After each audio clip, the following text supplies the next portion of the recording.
Hey everyone, welcome back to True Crime for Sleep Stories. Tonight we'll be taking a quiet look into another disturbing case from the real world, told slowly so you can unwind and listen at your own pace. Whether you're here to fall asleep or just to clear your mind for a while, I'm glad you're here. So go ahead and settle in. Maybe dim the lights and let your thoughts drift as we begin. And if you've been enjoying these calm, true crime stories, don't forget to like and subscribe. It truly means a lot. Now, let's get comfortable and start tonight's case.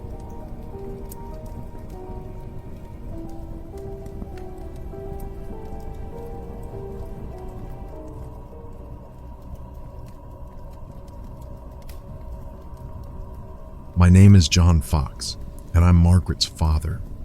People have asked me over the years to tell what happened, and I've mostly declined, but I'm 78 now, and I think it's important that someone hear the story from me, from someone who was there before the memories get distorted further or I'm no longer around to tell it. Margaret was 14 in 1974. She was our oldest, a responsible girl, mature for her age, the kind of kid who helped around the house without being asked, who looked after her younger siblings, who got good grades. She had curly brown hair, freckles across her nose, and a smile that could light up a room. She was saving money for college, talking about becoming a teacher. She loved children and had been babysitting in the neighborhood since she turned 13. It was June 26, 1974, a Wednesday. Margaret came home from school that afternoon excited. She told her mother, Carol, that she'd gotten a call about a babysitting job. A woman in Burlington needed someone to watch her kids for the evening. The pay was good, better than the usual neighborhood rate. The woman had gotten Margaret's name from someone, though I never did figure out who. Margaret said she was supposed to take the bus to Burlington and meet the woman at a specific intersection. Carol asked her the usual questions. Did she know the woman? Had she gotten a phone number? What was the address? Margaret said the woman would meet her at the bus stop and take her to the house from there. That should have been a red flag, but in 1974, we didn't think the same way we do now. Burlington was only about 20 minutes away. Margaret had taken the bus before. She was a sensible kid. Carol told her to call when she got there and gave her bus fare. Margaret left our house in Mount Holly around 5:30 p.m. She was wearing blue jeans, a white blouse with small flowers on it, and her favorite sneakers. She had a small purse with her and some babysitting supplies, a book of games for kids, some crayons. She kissed her mother goodbye, waved to her siblings, and walked to the bus stop 3 blocks from our house. That was the last time any of us saw her. When she hadn't called by 7 p.m., Carol started to worry. By 8 p.m., when Margaret still hadn't checked in, Carol was frantic. She called the police, but they told us 14-year-olds run away all the time, that we should wait 24 hours. I drove to Burlington anyway, went to the intersection where Margaret said she was supposed to meet the woman. No one was there. I asked at nearby stores if anyone had seen a teenage girl matching her description. Nobody had. We got home around 10 p.m. The phone rang almost immediately. Carol answered. I watched her face go white, watched her hand start shaking so badly she nearly dropped the receiver. She held it out to me, unable to speak. I took the phone. A man's voice, cold and flat, said, "Your daughter's dead. Forget about her." Then the line went dead. I've replayed those words in my head a million times over the past 50 years. The tone wasn't angry or emotional. It was matter of fact, like he was telling me the weather. That made it worse somehow. There was no ranting, no demand for money, despite calling it a ransom call later. Just that simple, brutal statement. I called the police back immediately. This time, they took us seriously. Mount Holly police and Burlington County investigators arrived at our house within an hour. They recorded our statements, got descriptions of what Margaret was wearing, asked about the phone call. They contacted the phone company to try to trace the call, but this was 1974. The technology wasn't what it is now. The call had been made from a payphone in Burlington. That was all they could tell us. The FBI got involved the next day, treating it as a potential kidnapping. Agents interviewed everyone we knew, family, friends, neighbors, Margaret's teachers, her classmates.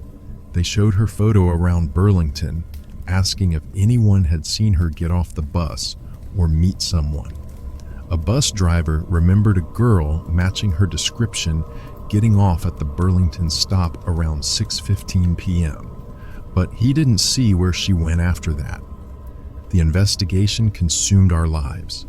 Our phone was tapped in case the caller contacted us again. He never did. Agents staked out the payphone in Burlington where the call had originated, hoping the caller might return. He didn't. They interviewed every sex offender registered in Burlington County and surrounding areas. They checked hospitals, morgues, Jane Does across multiple states. Nothing. The newspapers ran Margaret's photo for weeks. The FBI distributed flyers. People called with tips. Someone thought they saw her in Pennsylvania. Someone else claimed she was in New York City. Every lead was followed up on. Every single one turned out to be nothing. What tormented us was not knowing. Was the caller telling the truth? Was Margaret dead, or was he lying to throw off the investigation? If she was alive, was she being held somewhere? Was she suffering? The possibilities were endless, and each one was its own nightmare. Carol stopped sleeping. She'd sit by the phone all night, convinced Margaret would call, that she'd escaped or been let go, or that this was all some terrible misunderstanding. I'd find her in Margaret's room at 3 a.m., holding her daughter's clothes, crying so hard she couldn't breathe. Our younger children didn't understand what was happening. They kept asking when Margaret was coming home, and we had no answer to give them. Months passed. The FBI gradually scaled back the investigation as leads dried up. They assured us the case remained open, that they'd continue to follow any new information. But I could see it in their eyes. They thought Margaret was dead, killed soon after that phone call. Her body hidden somewhere we'd never find it. We held a memorial service for her in 1975, about a year after she disappeared. We didn't have a body, couldn't have a proper funeral, but we needed some kind of closure, some way to acknowledge what we'd lost. The church was packed. Friends, neighbors, people from the community who'd followed the case. But it felt wrong, hollow. How do you mourn someone when you don't know for certain they're gone? The years went by. I kept working. I had to. We had other children to raise, bills to pay. But part of me never left 1974. Every time the phone rang, my heart would race. Every time I saw a girl with curly brown hair, I'd look twice. Carol struggled even more. She developed severe anxiety, couldn't leave the house for months at a time. Our marriage suffered. How could it not? We were both drowning in grief and guilt and anger, and we didn't know how to help each other. The Mount Holly police and the FBI would periodically revisit the case. In the 1980s, they re-interviewed witnesses, hoping new memories might surface or that someone who'd been afraid to talk in 1974 might be willing to come forward. In the 1990s, they entered Margaret's dental records into national databases. In the 2000s, they uploaded her DNA profile, taken from hairbrushes and personal items we'd kept, into missing persons databases, hoping for a match with unidentified remains. Nothing ever matched. It was like Margaret had simply vanished from the face of the earth. Over the years, theories emerged. Some investigators believed Margaret had been killed by someone she knew, possibly someone from Mount Holly who'd lured her to Burlington with the fake babysitting job. Others thought she'd been grabbed by a stranger, an opportunistic predator who'd spotted a vulnerable teenage girl alone at a bus stop. The phone call suggested someone who'd planned this, who'd known about the babysitting job or had been the one to set it up. There were suspects over the years, men with histories of violence against young women, registered sex offenders who'd been in the Burlington area in 1974. The police investigated each one, but nothing ever stuck. Without a body, without physical evidence, without witnesses, it was nearly impossible to build a case. Carol died in 1998. The doctor said it was heart failure, but I knew better. She died of a broken heart, of 24 years spent wondering what happened to her daughter, of never getting answers. I was angry at first, angry that she'd left me to carry this alone, but then I understood. She was tired. She'd held on as long as she could, hoping for closure that never came. Death was the only peace available to her. I'm the last one left now who remembers Margaret as she was, not just as a photograph or a cold case file. Our other children have their own memories, but they were so young when she disappeared. They remember the aftermath, the police, the crying, the fractured family, more than they remember Margaret herself.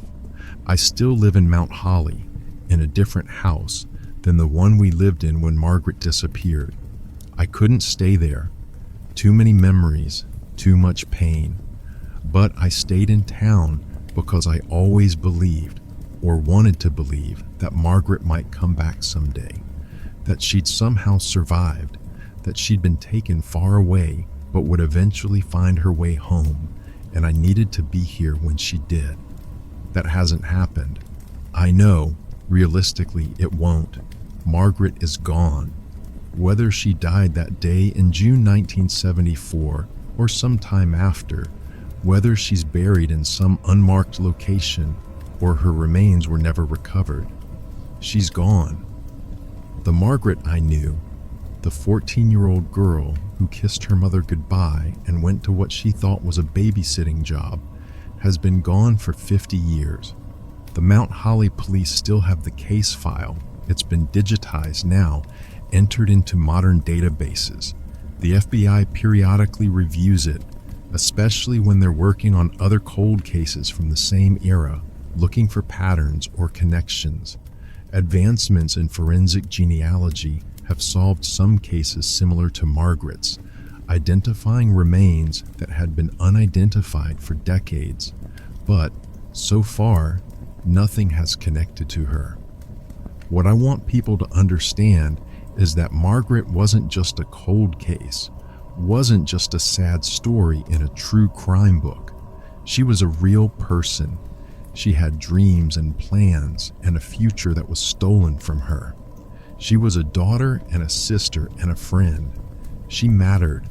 And whoever made that phone call, whoever told me my daughter was dead and to forget about her, took something from our family that we never got back. Not just Margaret, but our sense of safety, our trust in the world, our ability to move forward without this constant weight of not knowing.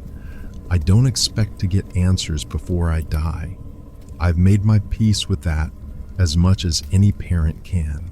What I hope for is that someday, somehow, Margaret's remains will be identified, that she'll be brought home, that we can lay her to rest properly, that her name will be on a headstone instead of just existing in missing persons databases. That's not justice. Justice would be finding who took her, who made that phone call, who destroyed our family. But it's something. It's acknowledgement that she existed, that her life had value, that she's not forgotten. I visit Carol's grave every week. I tell her about my life, about our other children and grandchildren, about the world that keeps turning, even though Margaret's not here to see it. And I tell her that I haven't forgotten our daughter, that I never will, that Margaret still loved even though she's been gone longer now than she was ever alive. That's all I can do, remember and hope and keep her story alive, so that if by some miracle there's someone out there who knows something, who saw something in 1974, who's carried that secret for 50 years, maybe they'll finally come forward. Margaret deserved better than what happened to her. She deserved to grow up, to go to college, to become that teacher she wanted to be. She deserved a long life. But since she didn't get that, the least we can do is make sure she's not forgotten, that her story is told, that people know she mattered. That's why I'm telling you this now, so you'll remember Margaret Fox, so her name won't just be another entry in a cold case database. So somewhere, somehow, she's still real to someone besides me.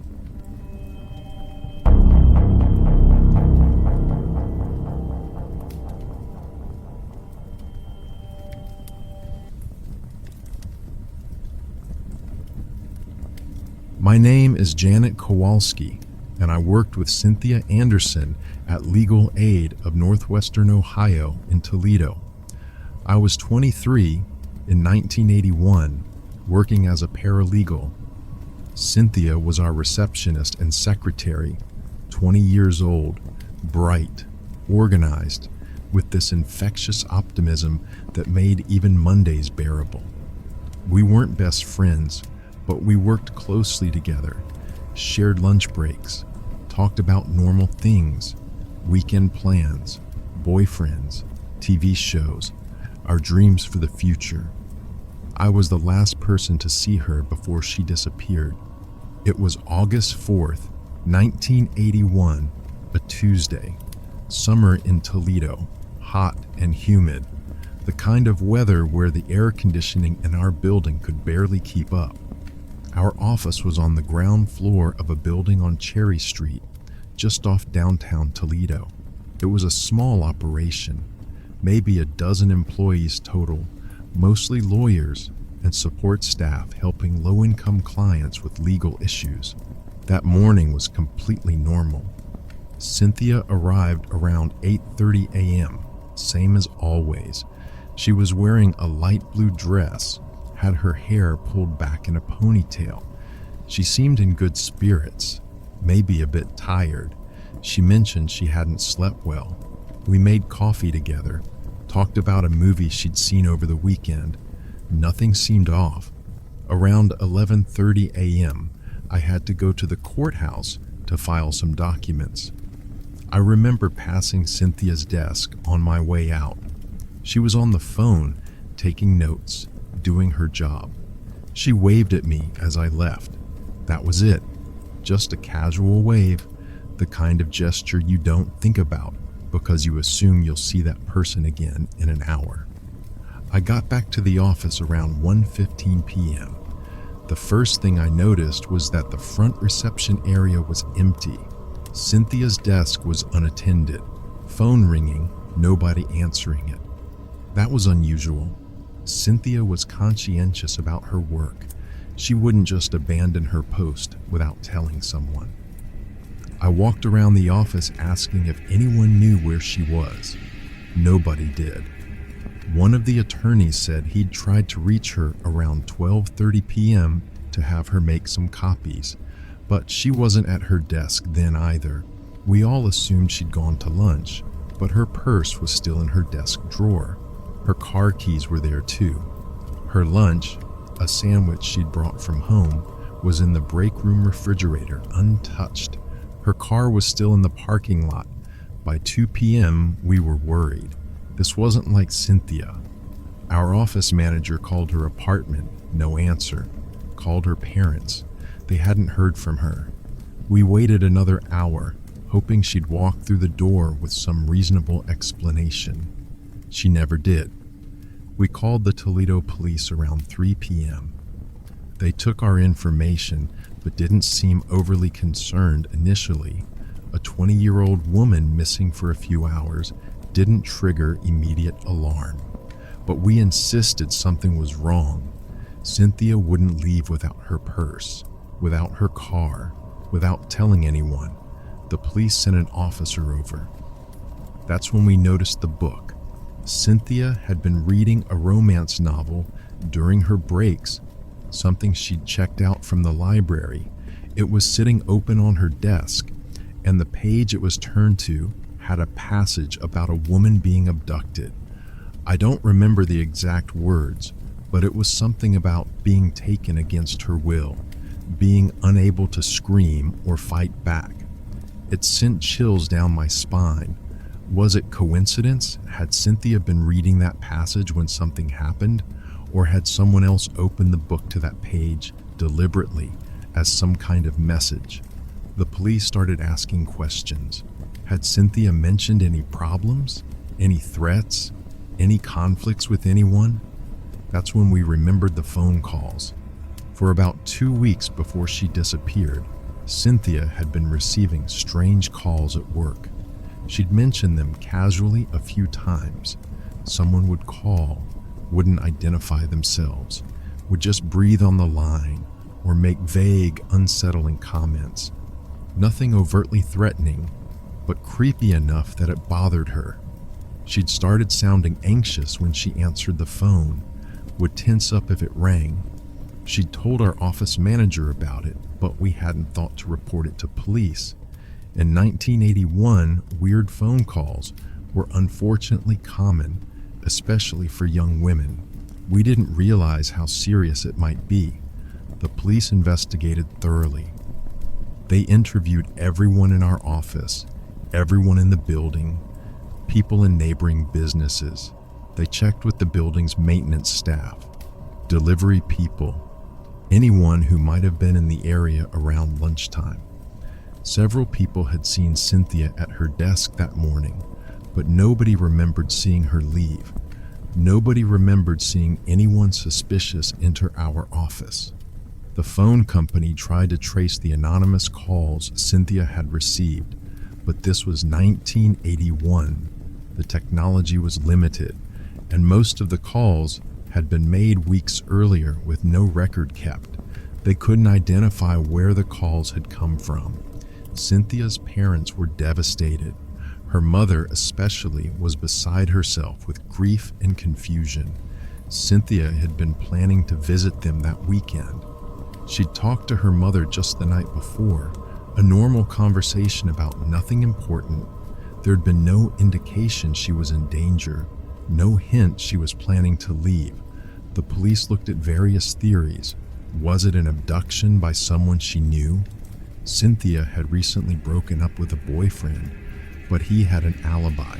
He was at work in another part of the city when she disappeared. Was it a stranger abduction? Our office was accessible to the public. Anyone could have walked in off the street. Was it related to her work? Legal aid dealt with difficult cases sometimes. Domestic violence, landlord disputes, criminal matters. Had someone involved in a case targeted her? One theory that gained traction was drug-related. This sounds terrible to say about Cynthia, but the police discovered she'd been dating someone who had connections to drug trafficking, not dealing herself, but she knew people who were involved in that world. Investigators wondered if she'd seen or heard something she shouldn't have, if she'd been taken as leverage or eliminated as a potential witness. Her family insisted that wasn't who Cynthia was. They said she was naive, maybe, that she'd made some poor choices in who she associated with, but that she wasn't involved in anything criminal. I tended to agree. The Cynthia I knew was wholesome, sweet, a bit sheltered. But I also knew people could have hidden lives, could be involved in things their co-workers never suspected. Weeks turned into months. The police dragged the Maumee River, searched vacant lots, and abandoned buildings throughout Toledo. They followed up on reported sightings. Someone thought they saw Cynthia at a bus station in Cleveland. Someone else claimed she was in Detroit. None of the sightings panned out. Our office felt haunted after that. I couldn't sit at my desk without glancing at the empty reception area, half expecting to see Cynthia there answering phones. We hired a new receptionist eventually. We had to. The work needed to be done, but it felt wrong, like we were erasing Cynthia, moving on too quickly. I left that job in 1983. I couldn't handle it anymore. The constant reminders, the guilt I felt for not taking those phone calls more seriously, for not being there when she disappeared.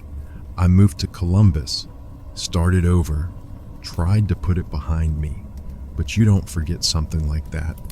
You don't forget the last time you saw someone, the casual wave goodbye, the assumption that everything was normal. Over the years, the case would occasionally get renewed attention. The Toledo Blade would run anniversary stories. 20 years later, what happened to Cynthia Anderson? Or Cold Case, the vanishing secretary. Police would announce they were re-examining the evidence with new technology. Tips would come in, investigators would follow up, and nothing would come of it.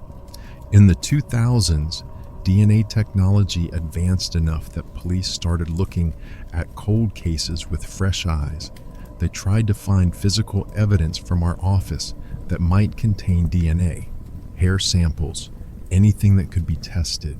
But so much time had passed, and evidence from 1981 hadn't been preserved with the same care we'd use today. There wasn't much to test. The drug connection continued to be investigated. Several people connected to Toledo's drug trade in the early 1980s were eventually convicted of other crimes, and police would question them about Cynthia whenever they had the chance. A few claimed to know what happened. One said she'd been killed and buried in Michigan. Another said her body had been dumped in the river, but none of them could provide details that checked out. They were either lying for attention or repeating rumors they'd heard. Cynthia's parents never stopped looking for her. They kept her case in the public eye, worked with missing persons organizations, appeared on local news programs whenever there was an opportunity.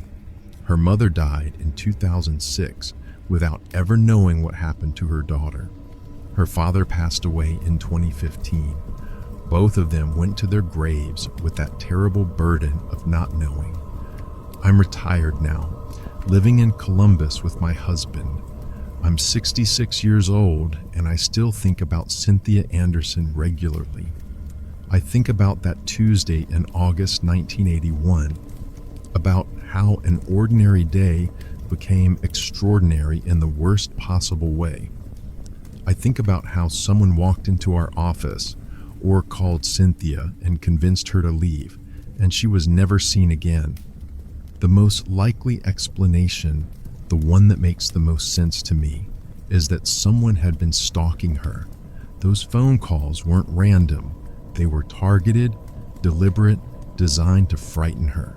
Whoever was making them was building up to something. On August 4th, 1981, they made their move. They either convinced Cynthia to leave with them, maybe pretending to be someone official, maybe claiming there was an emergency, or they grabbed her when she stepped outside. For some reason we'll never know. What happened after that is speculation. If it was drug-related, she might have been killed quickly and her body disposed of.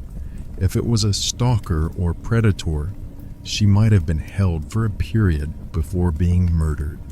Either way, the person who took her knew what they were doing. They left no witnesses, no physical evidence, no trail to follow. The Toledo Police Department still has Cynthia's case open. It's been over 40 years, and they've never formally declared her dead, though everyone assumes she is.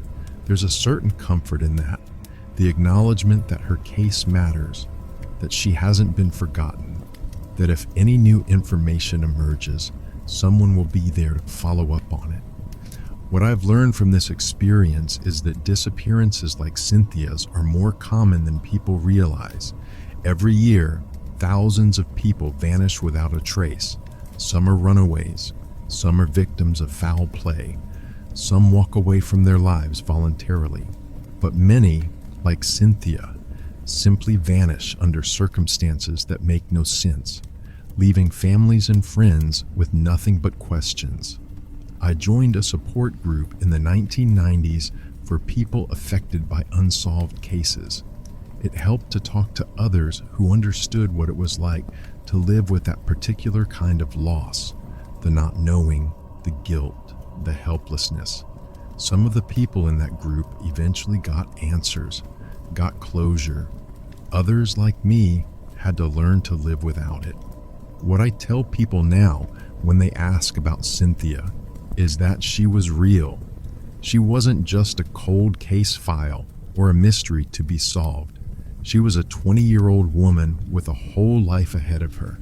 She was someone's daughter, someone's friend, someone's co-worker. She laughed at jokes. She cared about people. She showed up to work every day and did her job well. She mattered. And whoever took her, whoever made those phone calls, whoever caused her to disappear from that office, they didn't just take Cynthia. They took away her future. They destroyed her family. They left a hole in the lives of everyone who knew her. That damage doesn't fade with time. It's permanent.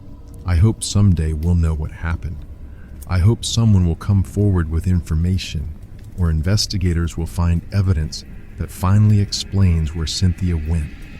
But if that never happens, if this remains unsolved forever, I at least want people to remember her name. Cynthia Anderson. She existed. She mattered. And she deserved so much better than to vanish without a trace. That's the best I can do for her now. Keep her memory alive, tell her story, make sure she's not forgotten.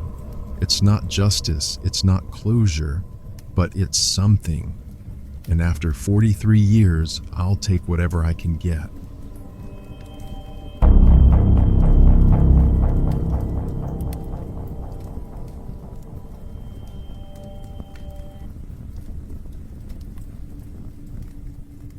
I'd been working as a groundskeeper at Cedar Ridge Cemetery in Blairstown for about 5 years when I found her. It was July 15, 1982, a Thursday morning. Hot and humid, the kind of New Jersey summer day where the air feels thick enough to drink. I arrived at the cemetery around 7 a.m., same as always. Cedar Ridge is a small, historic cemetery, quiet, peaceful, set back from the main road with old headstones dating back to the 1800s. It was part of my morning routine to walk the grounds, check for any damage from the night before, pick up fallen branches, that sort of thing. I was walking along the western edge of the property, near where the maintained cemetery grounds meet the wooded area, when I saw what I initially thought was a pile of discarded clothing or trash. People occasionally dump things near cemeteries, old furniture, bags of yard waste, and I'd have to haul it away. But as I got closer, I realized the pile had a shape to it, a human shape. My stomach dropped. I approached slowly, already knowing what I was going to find, but hoping I was wrong. She was lying face down in the overgrown grass, partially concealed by brush and weeds. Young, clearly deceased, and from what I could see, she'd been badly beaten. Her face was so damaged, I couldn't make out her features. She was wearing a striped shirt and jeans, no shoes. I didn't touch anything. I went straight back to my truck and drove to the nearest house to call the police. This was 1982. No cell phones, no quick way to get help except finding a landline. The woman who answered the door saw my face and knew immediately something was wrong. She let me use her phone, and I called the Blairstown Police Department. They arrived within 15 minutes, followed by the New Jersey State Police and the county medical examiner. By mid-morning, Cedar Ridge Cemetery was swarmed with law enforcement. They cordoned off the area, photographed everything, carefully documented the scene. I gave my statement to a state trooper when I'd arrived, what I'd seen, whether I'd noticed anything unusual in the days prior. I hadn't. The cemetery was quiet, as always. The investigators told me they'd need me to stay available for follow-up questions, but I could go home. I left, but I couldn't shake the image of that girl lying in the weeds. She looked so young, maybe 16 or 17. Somebody's daughter, left in a cemetery, like she was nothing. The news coverage started that evening. The local papers called her a Jane Doe, found murdered in Blairstown. The details they released were sparse. Teenage girl, badly beaten, found in Cedar Ridge Cemetery. No identification.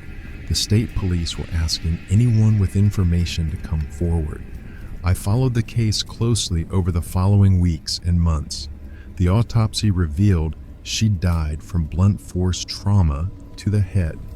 She'd been beaten so severely that identifying her through facial recognition was impossible. She had no wallet, no ID, no jewelry that might have provided clues. Her fingerprints didn't match any missing persons reports on file. Her dental records were compared against missing girls from across the region, then the country. Nothing matched. The investigators were thorough. They interviewed everyone in Blairstown, asked about suspicious vehicles, strangers in town, anything unusual. They checked with local businesses, motels, gas stations. Someone created a composite sketch based on the limited features they could reconstruct, but it was generic enough that it could have been any teenage girl. They released information about her clothing, the striped shirt, the jeans, hoping someone would recognize them. No one did. What struck me, and what the investigators seemed to focus on early, was that she'd been left in a cemetery. That wasn't random. Whoever killed her had chosen that location deliberately, either because they were familiar with the area or because the symbolism meant something to them. Cedar Ridge was off the beaten path. You didn't just stumble across it. You had to know it was there. Theories emerged. Some people thought she might have been a runaway from New York City, about 70 miles east. Others speculated she could have been hitchhiking and picked up by the wrong person. There were darker theories too, links to organized crime, human trafficking, a murder-for-hire scenario. The early 1980s were rough years in certain parts of New Jersey and New York, and young women sometimes disappeared into networks that law enforcement struggled to penetrate. One theory that got significant attention involved a truck stop off Route 80, about 20 miles from Blairstown. Investigators wondered if she'd been picked up there, killed elsewhere, and dumped in the cemetery. They interviewed truckers, checked logbooks, showed the composite sketch at truck stops up and down the interstate. A few people thought they might have seen her, but nothing concrete materialized. The case was eventually featured on television programs, in missing persons databases, anywhere law enforcement could think to publicize it. They named her Princess Doe sometime in the mid-1980s, a name that seemed both respectful and heartbreaking. The Warren County community raised money to give her a proper burial in Cedar Ridge Cemetery, with a headstone that read Princess Doe and the date she was found. At least she wouldn't be alone. I attended the burial. So did a lot of people from Blairstown, people who'd never met her but felt connected to her story. The local priest said a few words about honoring the forgotten, about hoping she'd find peace. I remember thinking how strange and sad it was that a girl whose name we didn't know could bring a whole community together in grief. Years passed. The case went cold, though it was never officially closed. Investigators would periodically revisit it, especially when new technology became available. In the 1990s, they exhumed her body to collect DNA samples. By the 2000s, those samples were entered into national databases, compared against missing persons cases, checked against familial DNA. Still nothing. I kept working at Cedar Ridge for another 15 years before I retired.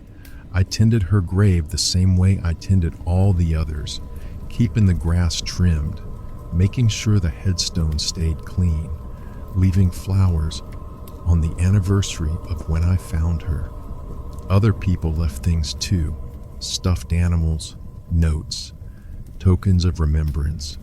Even strangers who'd heard her story would stop by to pay respects. The investigation continued in fits and starts. In 2015, the state police announced they were using new forensic genealogy techniques to try to identify her. They created new facial reconstructions using modern technology, posted them online, shared them through social media. They looked better than the old sketches, more lifelike, but still no one came forward to claim her. There were occasional suspects over the years, men who'd been in the area in 1982, who had histories of violence against women, who couldn't account for their whereabouts. The police investigated each one, but none of them panned out. Without knowing who Princess Doe was, it was nearly impossible to figure out who might have wanted to kill her. I'm in my 80s now, living in the same area, though I don't get out to the cemetery as often as I used to. The case remains unsolved, though the state police still work it periodically. They've uploaded her DNA to genealogy websites, hoping a distant relative might take one of those ancestry tests and provide the break they need. What I've come to understand over the 40+ years since I found her is that some cases don't get solved, at least not in the time frame we'd like. It's frustrating and sad, but it's reality. Princess Doe became a symbol of all the nameless victims, all the missing girls who vanished without a trace, all the families who never got answers. But she's not forgotten. That's important. The investigators who worked her case never gave up. They just ran out of leads to follow. The community of Blairstown adopted her, in a way, making sure she had a proper resting place and people who remembered her. True crime researchers and genealogists have worked on her case pro bono, trying to give her back her name. That's what keeps me hopeful even now. The technology keeps improving. Genetic genealogy has solved cases that were cold for 50 years. Someone somewhere might be related to Princess Doe. They might take a DNA test for fun to learn about their ancestry, and suddenly law enforcement has a lead. It's happened before with other Jane and John Doe cases, and if they identify her, if they finally figure out who she was, then maybe they can trace her final days.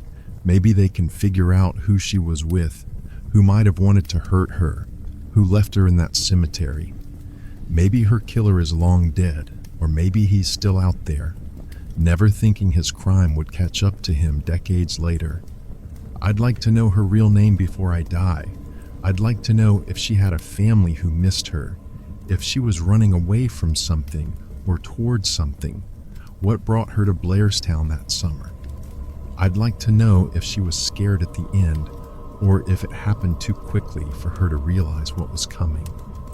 Those might seem like morbid curiosities, but when you're the person who found her, when you've spent 40 years thinking about her, you want those answers. What I can tell you is this: Princess Doe mattered.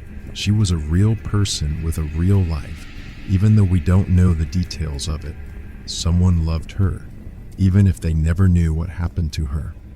And the people of Blairstown, the investigators who worked her case, the strangers who leave flowers on her grave, we all acknowledged that her life had value, that her death deserved justice, that her name deserved to be known.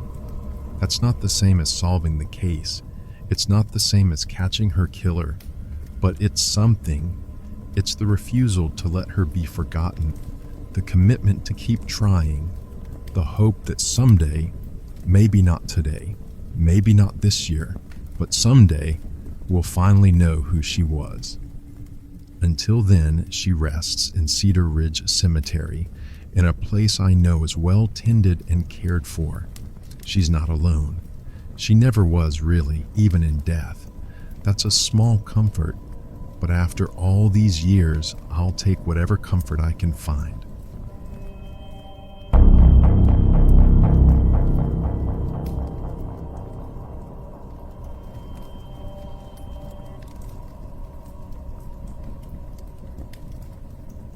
I've been driving 18-wheelers for 40 years now, and I've seen a lot on these highways, but nothing prepared me for what I found that morning in October 1987 at the rest stop outside Longview, Texas.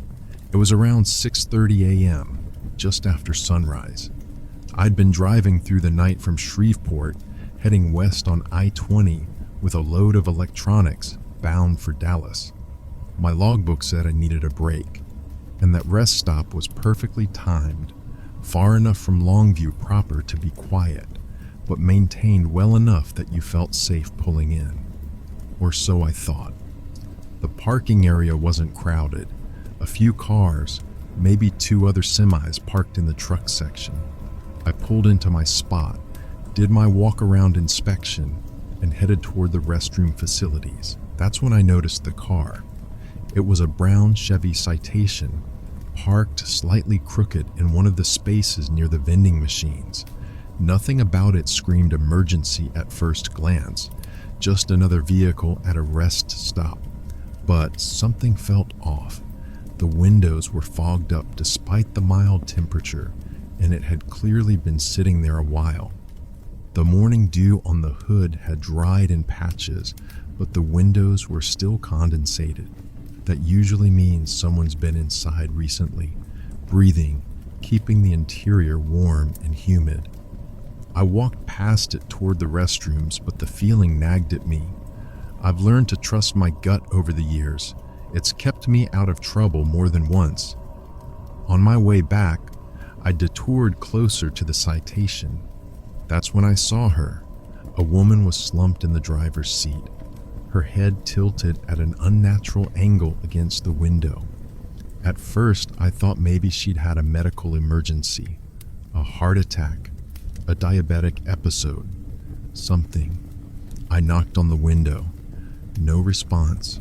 I tried the door handle. It was unlocked. The smell hit me immediately when I opened the door. Not decomposition yet, but something was wrong. Her skin had a grayish pallor. I reached in to check for a pulse at her neck, and that's when I saw the bruising. Dark marks, thumb-sized, circling her throat. I backed away and went straight to the payphone near the restroom building. My hands were shaking as I fed quarters into the slot and dialed 911. I gave them the location, told them what I'd found, and they instructed me to stay put and keep people away from the vehicle until law enforcement arrived. The Texas Department of Public Safety arrived first, followed quickly by the Gregg County Sheriff's Department. By 7:30 a.m., that quiet rest stop had become a crime scene. They cordoned off the area with yellow tape, took my statement, got my contact information. I gave them everything I could remember: the time I arrived, the position of the car, what I'd touched, what I'd seen. The lead investigator, a sheriff's detective whose name I later learned was Morrison, asked me if I'd seen anyone else around. I told him about the other trucks, the few cars, but nobody stood out. The rest stop had been quiet, almost deserted. He nodded, made notes, and told me I could go, but might need to be contacted again.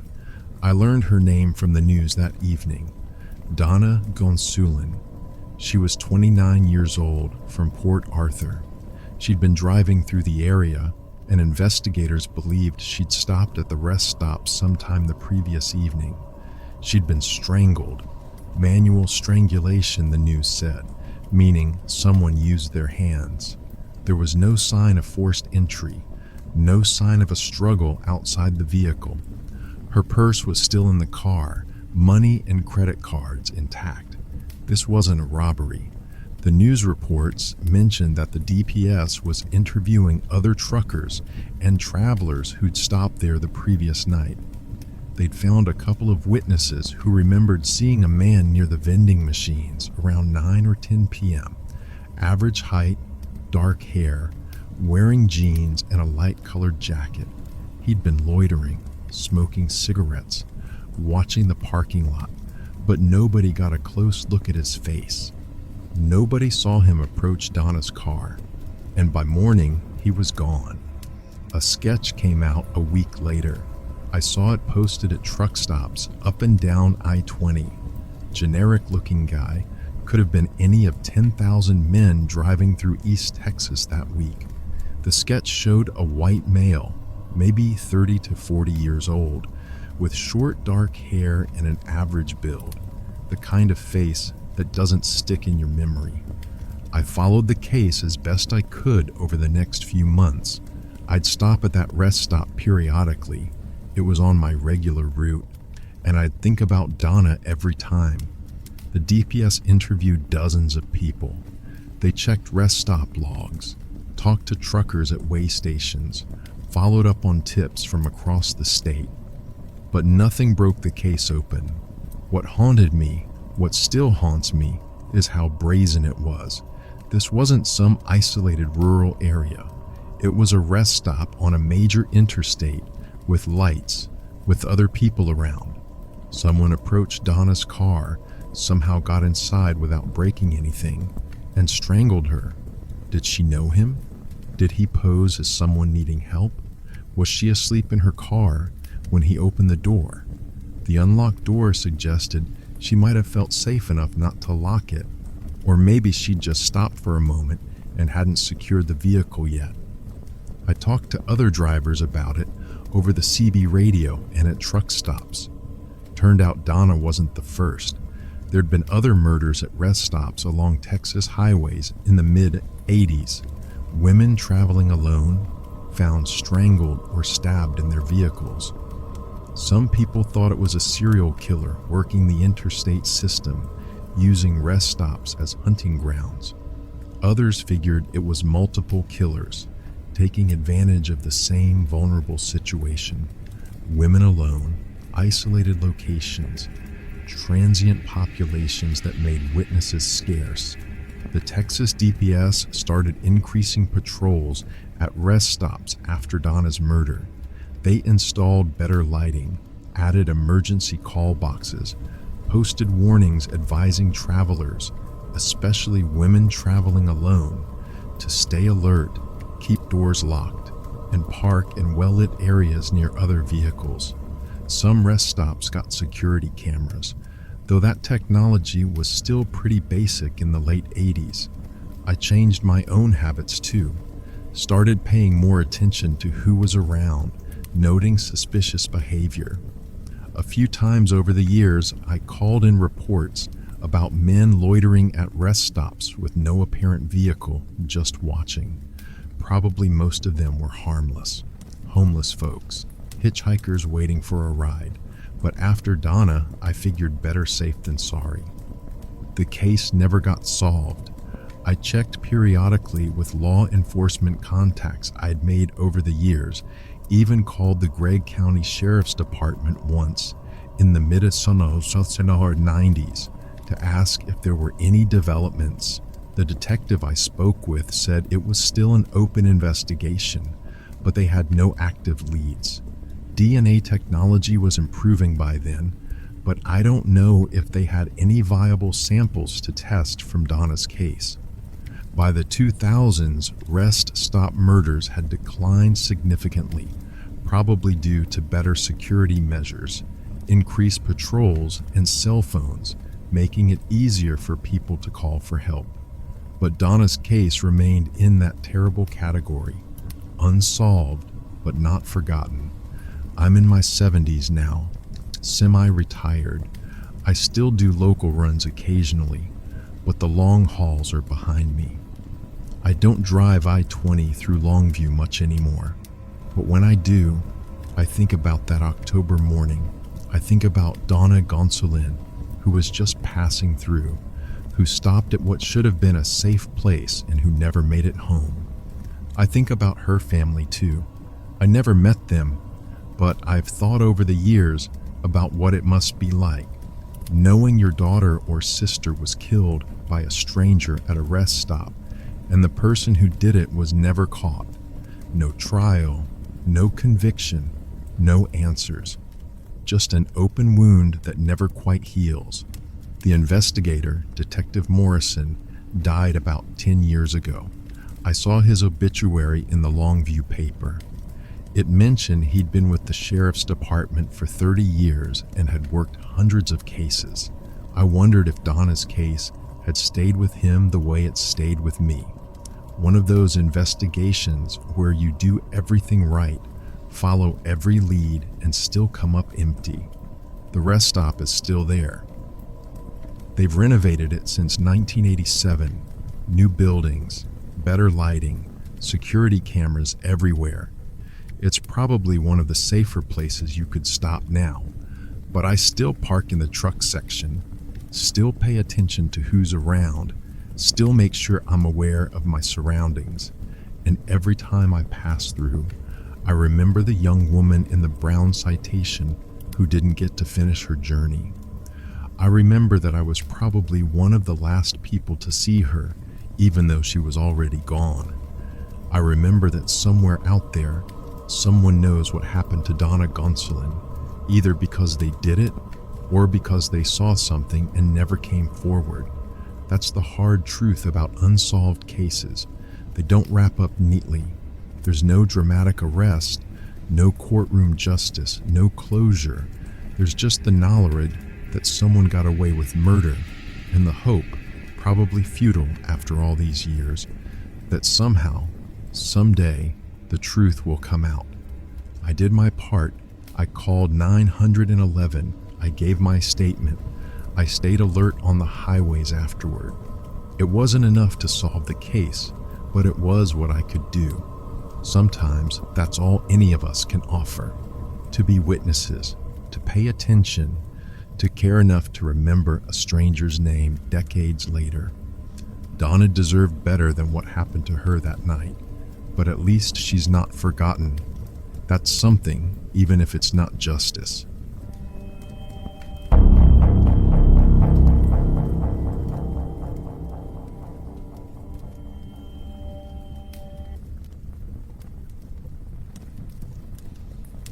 I was a deputy with the Plumas County Sheriff's Department in 1981, assigned to the Keddie area.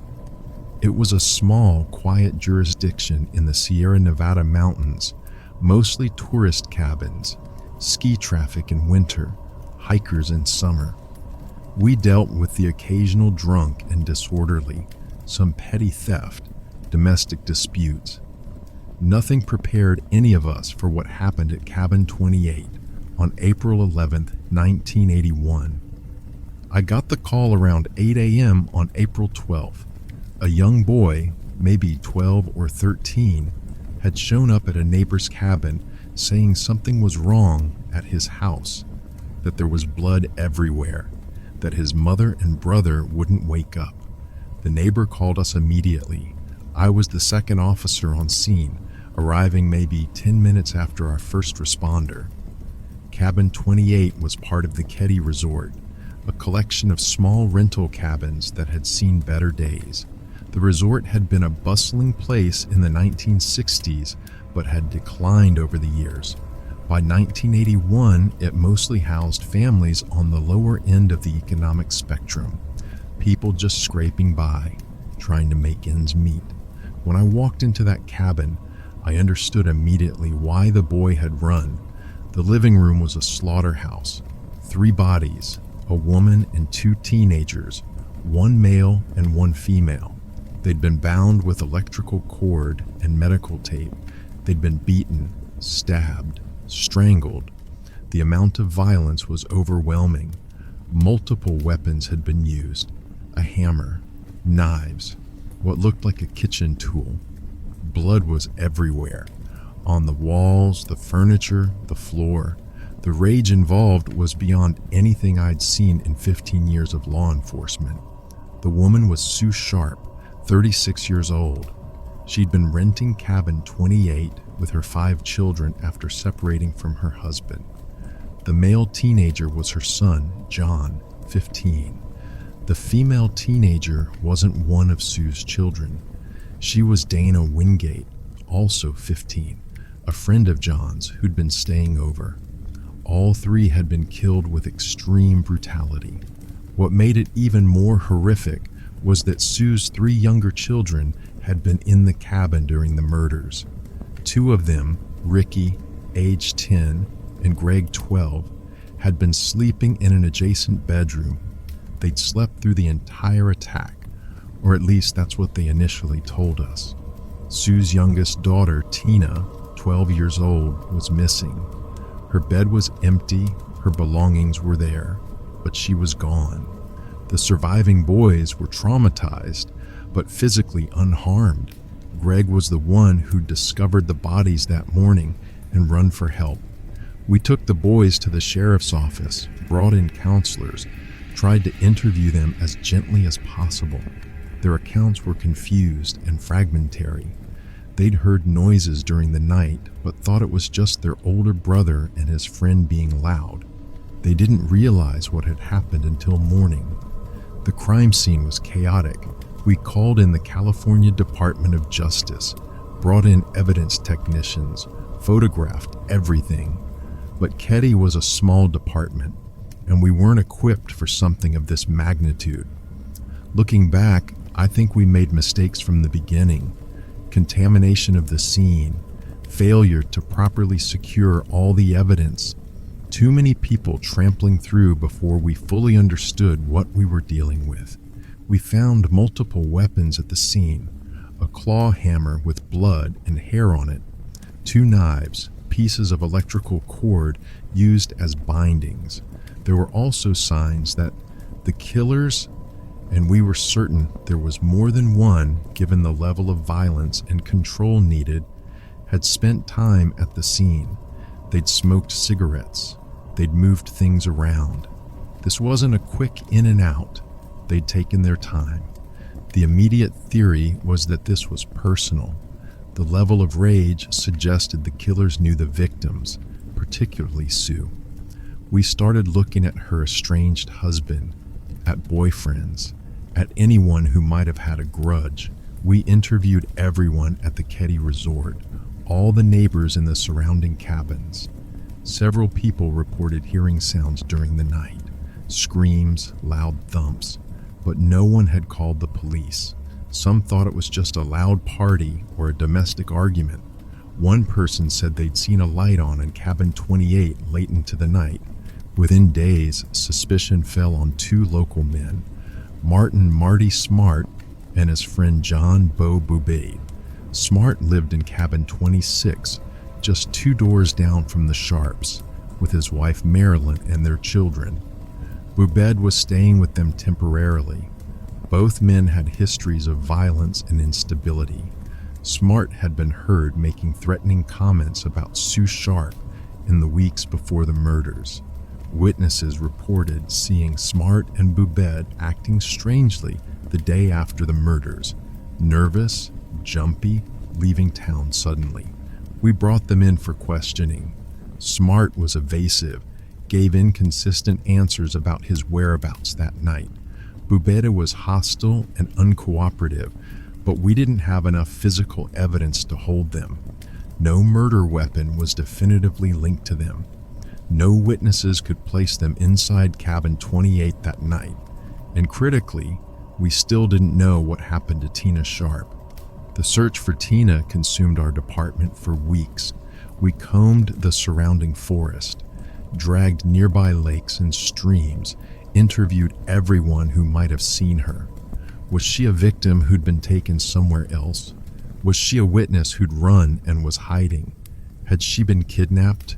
The uncertainty was agonizing for her family and frustrating for us. 3 years later, in 1984, a bottle hunter found human remains in Camp 18, about 30 miles from Keddie. Dental records confirmed it was Tina Sharp. Her skull showed evidence of blunt force trauma. She'd been killed, though we couldn't determine if it happened the same night as the others or if she'd been held captive for some period before being murdered. The location was remote and had required local knowledge to access. Whoever put her there knew the area. By then, the case had stalled. Smart and Boubed had both left California. Evidence from the cabin had been poorly cataloged, and some of it had gone missing. There were rumors of department incompetence, of evidence being deliberately mishandled, of connections between Boubed and local organized crime figures that made some officials reluctant to push the investigation. I won't lie to you, there was dysfunction in our department. The sheriff at the time had his own issues, and there were questions about how aggressively we pursued certain leads. Some investigators believed we'd focused too narrowly on Smart and Boubed while ignoring other possibilities. Others thought we'd had the right suspects from the beginning, but lacked the evidence or the will to prosecute them. I worked the case on and off for the next several years before I retired in 1995. We'd periodically get tips, revisit evidence, re-interview witnesses, but nothing broke it open. Smart died in 2000, Boubed in 1988. If they were the killers, they'd taken their secrets to the grave. In the 2000s, the case got renewed attention. Cold case investigators went back through the evidence using new forensic techniques. They found things we'd missed or hadn't properly documented. DNA evidence that hadn't been tested in the 1980s, fingerprints that hadn't been properly compared, witness statements that had been overlooked. A hammer matching the murder weapon was found in a pond near cabin 28 years later. Tape matching the bindings used on the victims was found in Smart's cabin. A counselor came forward saying that one of the surviving children had described seeing Smart and Boubed at cabin 28 the night of the murders, but that information hadn't been properly followed up on in 1981. The Plumas County Sheriff's Office officially named Smart and Boubed as prime suspects in 2016, though both were deceased by then. The announcement brought some closure to the surviving Sharp children, now adults, though it wasn't the same as a trial, a conviction, an explanation. What haunts me most about the Keddie case isn't just the brutality, though that was horrific enough. It's the missed opportunities, the ways we failed those victims through incompetence or indifference or both. It's the knowledge that, if we'd done a better job in those first critical hours and days, we might have built a case strong enough to prosecute. I've thought a lot over the years about why it happened. The most likely scenario, based on everything we learned, is that Smartit had developed an obsession or grudge against Sue Sharp. Maybe she'd rebuffed his advances. Maybe there had been some conflict between them. He and Boubed went to cabin 28 that night, possibly drunk, possibly high, and the confrontation escalated into extreme violence. John and Dana were killed because they were witnesses. Tina either ran or was taken, and was killed to eliminate her as a witness. The two younger boys were left alive, possibly because the killers didn't realize they were there, or because they were so young the killers assumed they couldn't identify anyone. But that's speculation. The truth is, we don't know all the details.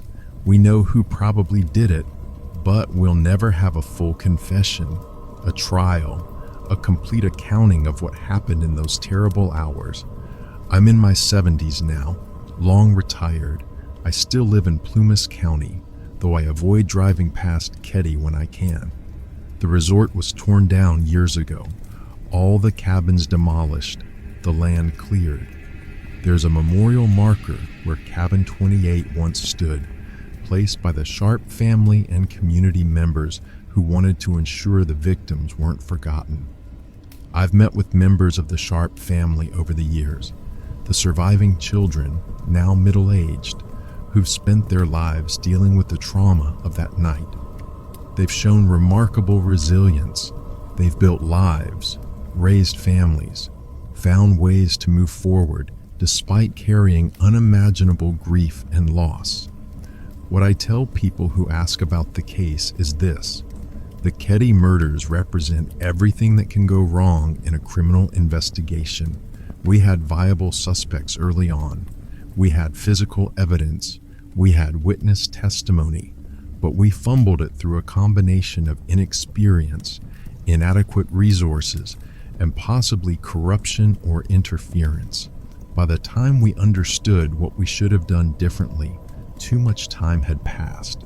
That's the harsh reality of cold cases. Sometimes they're unsolved because the killer was brilliant or lucky, but often they're unsolved because we, the investigators, made mistakes. We failed to see what was in front of us. We failed to follow proper procedures. We failed to pursue leads aggressively enough. In the Ketty case, those failures meant that Sue Sharp, John Sharp, Dana Wingate, and Tina Sharp never got the justice they deserved. The official investigation remains open, though realistically, no charges will ever be filed. The suspects are dead. The physical evidence is decades old. The witnesses' memories have faded. But the case is documented. The files are preserved. And if any new information emerges, some deathbed confession, some piece of evidence that was overlooked, the door remains open. That's the best we can offer now.